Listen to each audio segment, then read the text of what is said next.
just like they kill their own on purpose. Much was made of the volume of missiles Iran was able to shoot in the first few days. And sadly, as we projected, a few got through and killed 6 of our best, who will hopefully arrive home soon. We will avenge them, no doubt. But I liken Iran's predicament to a football team who scripted the first 20 plays of a game. The team knew what plays to run because their first few drives were scripted. But now that the game has started and the blitz is on, they don't know what plays to call, let alone how to get in the huddle and call those plays. Iran's senior leaders are dead. The so-called governing council that might have selected a successor, dead, missing, or cowering in bunkers, too terrified to even occupy the same room. Senior generals, mid-level officers, enlisted ranks, they can't talk or communicate, let alone mount a coordinated and sustained offensive. That's not great for morale. The Iranian Air Force is no more, built for 1996, destroyed in 2026. The Iranian Navy rests at the bottom of the Persian Gulf. Combat ineffective, decimated, destroyed, defeated, pick your adjective. In fact, last night, we sunk their prize ship, the Soleimani. Looks like POTUS got him twice. Their Navy, not a factor. Pick your adjective, it is no more. In fact, yesterday, in the Indian Ocean, and we'll play it on the screen there, an American submarine sunk an Iranian warship that thought it was safe in international waters. Instead, it was sunk by a torpedo. Quiet death. The first sinking of an enemy ship by a torpedo since World War II. Like in that war, back when we were still the War Department, we are fighting to win. Also, yesterday, the leader of the unit who attempted to assassinate President Trump has been hunted down and killed. Iran tried to kill President Trump, and President Trump got the last laugh. Now, this is not a mission accomplished situation. This is simply a reality check. The combination of U.S. and Israeli intelligence and combat power will control Iran, and will control it soon. Sure, Iran will still be able to shoot some missiles and still be able to launch one-way attack drones at civilian targets, and their proxies will attempt to attack our embassies, bases, and soft targets. They are terrorists, after all, and they need to target civilians because they can't fight toe-to-toe. But we will find them, and we will kill them. This is what the fake news misses. We've taken control of Iran's airspace and waterways without boots on the ground. We control their fate. But when a few drones get through or tragic things happen, it's front page news. I get it. The press only wants to make the president look bad, but try for once to report the reality. The terms of this war will be set by us at every step. As I said Monday, the mission is laser focused. Obliterate Iran's missiles and drones and facilities that produce them, annihilate its navy and critical security infrastructure, and sever their pathway to nuclear weapons. Iran will never possess a nuclear bomb, not on our watch, not ever. And this is why President Trump's moral clarity on Iran today is so vital.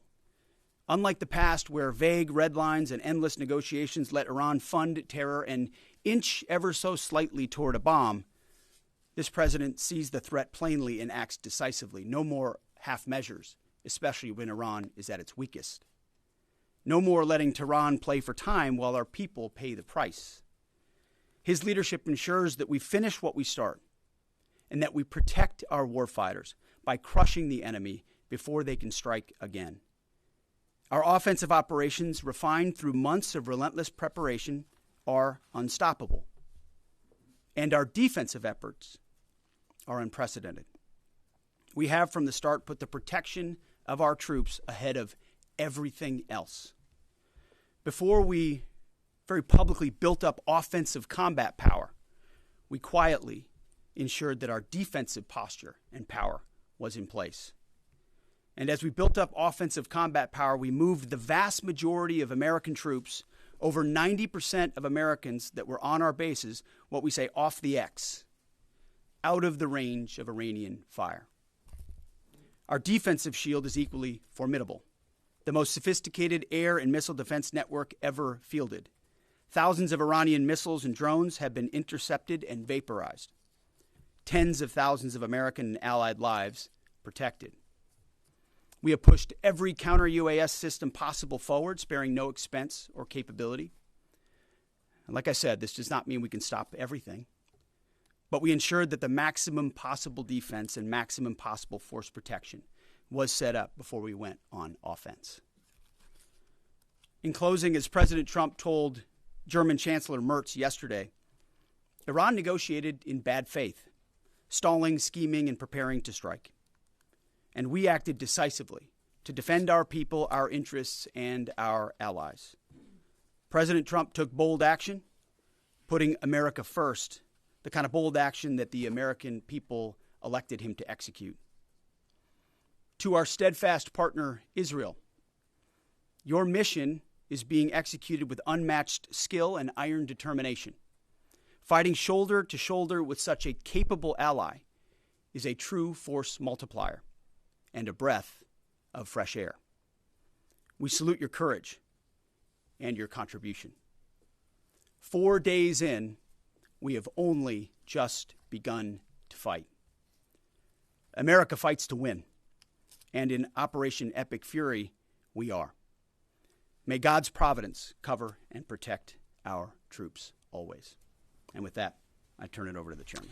Thank you, Mr. Secretary, and good morning, everyone. Thank you for being here. I'm here today to provide the American people and those of you in this room an update on Operation Epic Fury. First, it's with profound sadness and gratitude that I share the names of 4 of our 6 fallen heroes, all from the 103rd Sustainment Command, U.S. Army Reserves out of Des Moines, Iowa. Captain Cody Cork, Sergeant First Class Noah Tegens, Sergeant First Class Nicole Amore, and Sergeant Declan Cody. To the families of our fallen, we grieve with you today, and we look forward to welcoming your family members home at Dover in the coming days. Out of respect for the other families, we'll withhold the release of their names until next of kin notification is complete. And either myself or Admiral Cooper will release those names as soon as we can ensure that all of those families have been properly notified. To our Gold Star families, to our wounded warriors and their loved ones, we will never forget your sacrifice. Our nation stands with you, and we are eternally grateful for your courage, your resiliency, your devotion to this mission and to our nation. As the Secretary said, we're 4 days in, 103 hours into this campaign. The operation was again launched with clear military objectives designed to dismantle Iran's ability to project power outside of its borders, both today and in the future. First, we are targeting and eliminating Iran's ballistic missile systems to prevent them from threatening the U.S. Forces, partners, and interests in the region. Second, we are destroying the Iranian Navy, degrading its capacity, capability, and ability to conduct operations, not just in the Central Command AOR, but as the Secretary showed in the video, around the world. Third, we're ensuring Iran cannot rapidly rebuild or reconstitute its combat capability or combat power, and those phases will begin as the campaign continues. As of this morning, U.S. Central Command is making steady progress. Iran's theater ballistic missile shots fired are down 86% from the first day of fighting, with a 23% decrease just in the last 24 hours. And their one-way attack drone shots are down 73% from the opening days.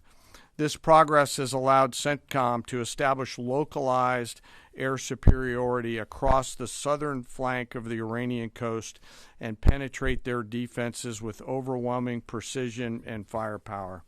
We will now begin to expand inland striking progressively deeper into Iranian territory and creating additional freedom of maneuver for U.S. forces. Let me explain a little bit about how we're thinking about staying ahead of the enemy. First, over the past several weeks, Admiral Cooper and the CENTCOM team have refined their operational approach to the region. Their planners identified key centers of gravity that would allow Iran to project power outside of its borders. They thought about how to isolate critical vulnerabilities and determined where, with precision, the greatest strategic effect could be achieved. As a result of this, CENTCOM is now shifting in day 4 already from large, deliberate strike packages using standoff munitions at range outside an enemy's ability to shoot at us, now into stand-in precision strikes overhead Iran. As the Secretary said, this is a point of munitions transition from standoff munitions to stand-in munitions like Joint Direct Attack munitions, which are GPS-aided free-fall weapons, and other things like Hellfires, etc. This will allow the joint force to deliver significantly increased precision effects on the target. The throttle is coming up, as the Secretary said, as opposed to ramping down. This will allow us to maintain consistent pressure on the adversary over the coming days, disrupt their launch timelines, and impose cost every day around the clock. I know there have been a lot of questions about munitions. We have sufficient precision munitions for the task at hand, both on the offense and defense. But I want to tell you, teammates, as a matter of practice, I don't want to be talking about quantities. And I know there's been a great debate about that, and I appreciate the interest, but just know that we consider that an operational security matter. Let me flip to the map here. Hopefully I don't kill anybody with a laser pointer. As I mentioned earlier, and for you with the camera right there, my friend, I hope I don't ricochet off and hurt you. Over the initial days, the U.S. Joint Forces continued to attack and attrit ballistic missile capabilities as well as integrated air defense capabilities along the southern axis.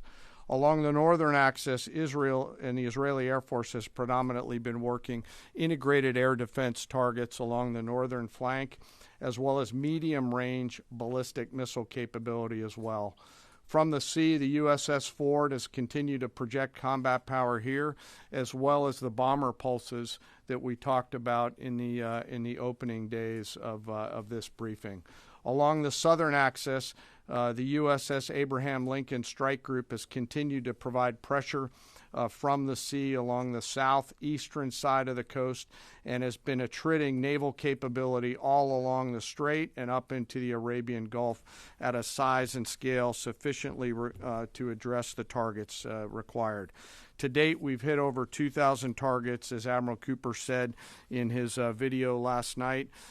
We've destroyed more than 20 Iranian naval vessels, including, in addition to the frigate outside of the area, one submarine, and effectively neutralized at this point in time Iran's major naval presence in theater out there. As the Secretary showed the video, for the first time since 1945, a United States Navy fast attack submarine has sunk an enemy combatant ship using a single Mark 48 torpedo to achieve immediate effect, sending the warship to the bottom of the sea. I want to remind everybody that this is an incredible demonstration of America's global reach. To hunt, find, and kill an out-of-area deployer is something that only the United States can do at this type of scale. Over the next 24 to 48 hours, CENTCOM will continue to strike infrastructure and naval capability, and we'll continue to assess our progress against the military objectives. It does take time for us to collect that information and to assess en route. Much of our intelligence, surveillance, and reconnaissance capability is currently hunting and killing ballistic missile launchers and one-way attack capability. We're precise in that assessment, and we call balls and strikes in that assessment. We take that matter seriously. Iran, on the other hand, has been indiscriminate and more imprecise in their attacks. They fired more than 500 ballistic missiles and more than 2,000 drones, striking innocent civilian targets throughout the region. Our partners are answering the call to defend themselves right alongside us. Jordan, Bahrain, Saudi Arabia, the UAE, Qatar, and Kuwait are all defending their people with their own combat capability, with precision and restraint. Jordanian air defense crews recently intercepted a cluster of Iranian one-way attack drones headed to Amman. Bahrain's air defense forces shot down an inbound drone approaching Manama's maritime infrastructure, protecting both their population and critical shipping lanes. Saudi Patriot batteries stopped a salvo of ballistic missiles aimed at energy facilities near Dhahran. The UAE neutralized multiple drones targeting Abu Dhabi's industrial zone, demonstrating speed and precision. And Qatari fighters for the first time have shot down 2 Iranian bombers that were en route to their location. Together, these nations are helping to defend themselves and project power as required against the enemy. We're 100 hours in. It's still very early, as the Secretary said, but the balance is shifting. We've always got to remember that these operations are complex, dangerous, and far from over. Our soldiers, sailors, airmen, Marines, Guardians, and Coast Guardsmen remain in harm's way, and we must be clear-eyed that the risk is still high. This is combat. Let us never forget this. As we continue, I ask that we hold all of our deployed teammates in our thoughts, those standing the watch, flying the sorties, sustaining the fight, and carrying our nation's burden. And I'll stop where I started, and that's remembering our 6 fallen who will return home as soon as possible. I remain humbled, grateful, inspired by every day the valor and professionalism of our joint force. They are quiet professionals through and through, out there doing America's work through the day and through the darkness. And with that, I'll take your questions along with the Secretary. Go ahead.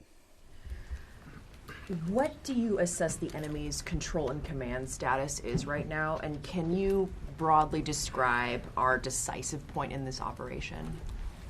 Well, I won't describe the decisive point in the operation because that would tell the bad guys what it was. That's a good question, though. I appreciate the question. There's C2 structures in a bad way. Admiral Cooper's been continuing to pressure C2 at the IRGC C2 and other military elements, and will continue to do so. Thank you for the question. Thank you, Secretary Hegseth. Mary Margaret with the Daily Wire. Couple questions for you and then one for General Kane. Can you tell us more about how we took out the leader who was the leader of the group that was trying to assassinate President Trump?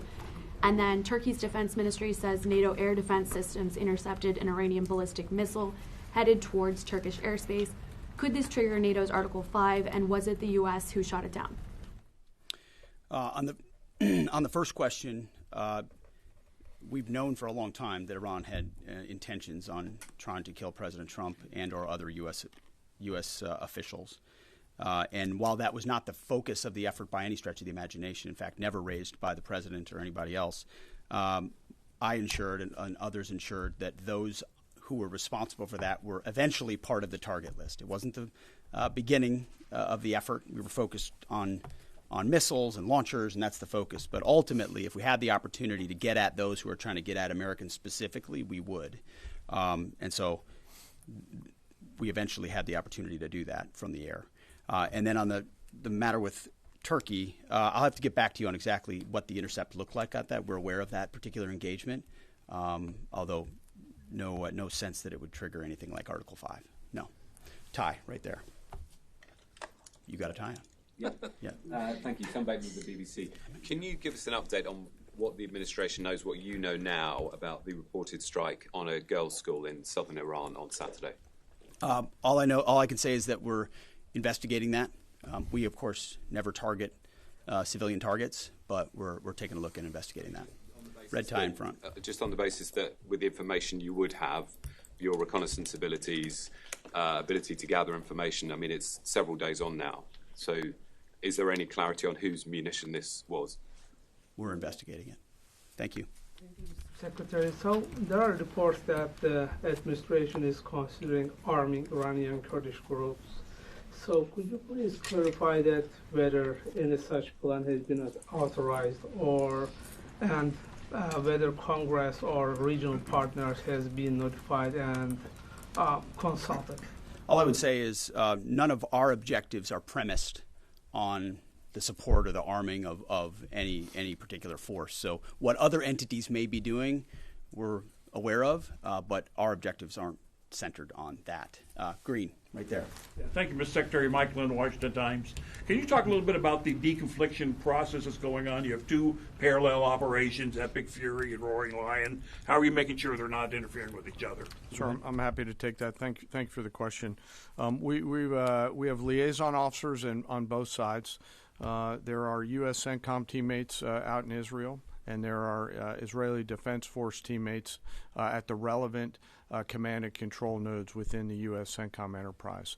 Routinely, Admiral Cooper is talking to the IDF Chief of Defense, and I will occasionally speak to him through the arc of this. I've spoken to him a few times already.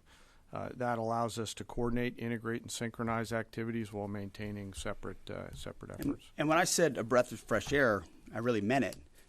Usually it's us with some ancillary benefits from allies who are maybe willing but not as capable. When you have both the will and the capability of an ally that can really bring things to bear, we take certain targets, they take certain targets, and when you coordinate it, it has incredible effects. Right here.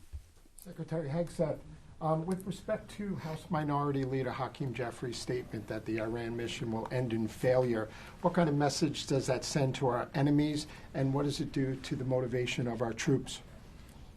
Well, I've been through that movie before with the Democrats rooting against the country.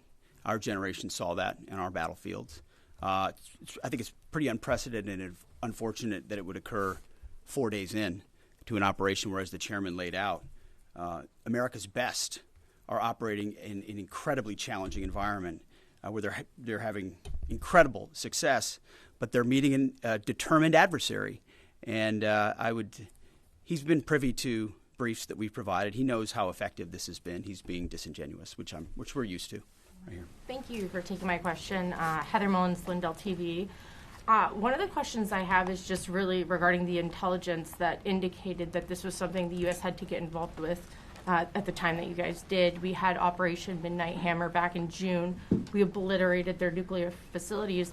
What was the intelligence that suggested that somehow they became a threat once again that required us to get involved with Operation Epic Fury? I appreciate the question. The evidence in front of us since the 12-day war was that Iran had no intention of actually negotiating a nuclear deal that truly meant they did not have a pathway to the nuclear bomb. And they had a moment. Jared Kushner and Steve Witkoff, two of the best negotiators in the world, poured into that negotiation, giving them every single possible opportunity to release that ambition. And they didn't. And the intelligence that we saw they didn't intend to do it in good faith, that they had the intentions eventually to get to a place where they could have a conventional shield to block their nuclear capabilities, as I talked about yesterday. So I would separate the what from the when a little bit. The what is they've been killing Americans for 47 years. They have thousands of missiles pointed at us. They have ongoing nuclear ambitions, and they're at the weakest they've ever been. So the when became, in a particular, hey, what makes the most sense to do this to ensure that the narrow objectives we have of ensuring they never have a nuclear weapon have a maximum effect? Yes, right here. Thank you, Secretary Hegseth. I had two questions. First, what is your message to Iran's allies, namely Russia and China, who have called for an immediate end to hostilities? I don't have a message for them, and they're not really a factor here. And our issue is not with them. It's with the nuclear ambitions of Iran. Absolutely. And are any so-called fully autonomous weapons or other AI tools being used in Operation Epic Fury? We've got a lot of autonomous systems, or systems that drones and others incorporated with smart AI aspects to them, but a lot of which I can't talk about here. Yeah. Yellow, right there. Yes, ma'am.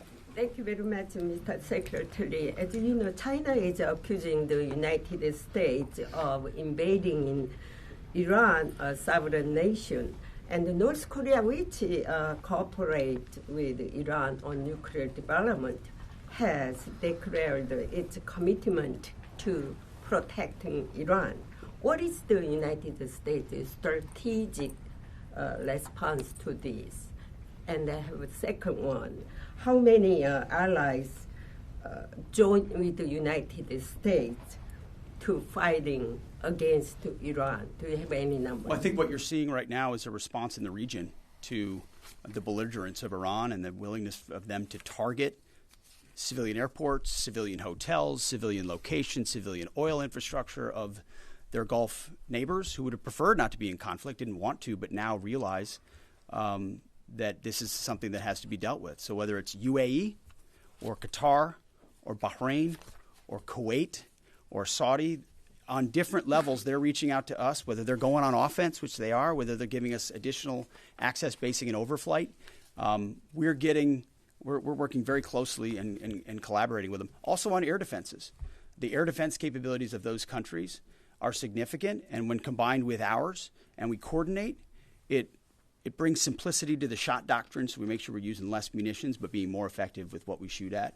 And as it pertains to other countries, I'll sort of give the same question.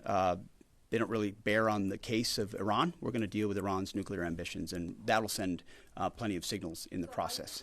Right there. Purple. Are you going to help get Americans out of the region? Is the military going to help? Secretary, I have two questions. One question for you and the other question for Mr. Chairman. You ruled out that you are not engaging with the Kurdish forces, Iranian Kurdish forces, to incursion from the Kurdistan region to Iran. But now and today, Iranian said that under threatening the Kurdistan region, they said clearly if there is any incursion from the Kurdistan region, they will attack all the Kurdistan region and go war with the Kurdistan region. What's your comment on that? And a question for Mr. Chairman. Given comments that the U.S. forces might be deployed if necessary, under what specific conditions would you determine that deploying U.S. boots on the ground is necessary, and how would such a decision support and advance your stated strategic goals? Well, I'm not going to comment on U.S. boots on the ground. I think that's a question for policymakers, and I don't make policy. I execute policy. I will say on the question in the back corner about helping Americans get out, first, it's a great opportunity to encourage everybody in the region to go to the State Department and register. Secretary Rubio's been trying to get that word out, and I'd ask you to help us with that, to have folks register. We've also opened up space available seats as C-17s and other airplanes come in to try to help folks get out. But that's really a State Department matter. But to answer your question, that's what we've been doing. Absolutely. Last question right here. Secretary Hegseth, thank you. Reagan Reese with the Daily Caller. You touched on this in your opening remarks, but I'm hoping you could expand on it a bit. It's been reported that Iran might be trying to outlast our ability to intercept their missiles. It sounds like you guys are saying they don't have the ability to do so. Is that the case? Can they outlast us in their ability to do that? Iran cannot outlast us. We're going to ensure through violence of action and our offensive capabilities and our defensive capabilities, as I said, that we set the tone and the tempo of this fight. That's why stories and speculation about different things that try to make it look like we're limited in what we can do, the only limits we have in this is President Trump's desire to achieve specific effects on behalf of the American people. And that's why we don't talk about, you can say 4 weeks, but it could be 6, it could be 8, it could be 3. Ultimately, we set the pace and the tempo. The enemy is off balance, and we're going to keep them off balance. And we know their ability to shoot versus our ability to defend. That difference gets wider and wider every day. Our defense gets better. Their offense capabilities diminish.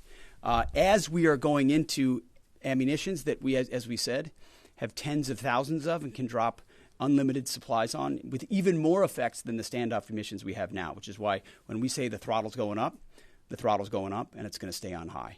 Thank you all very much. Appreciate it.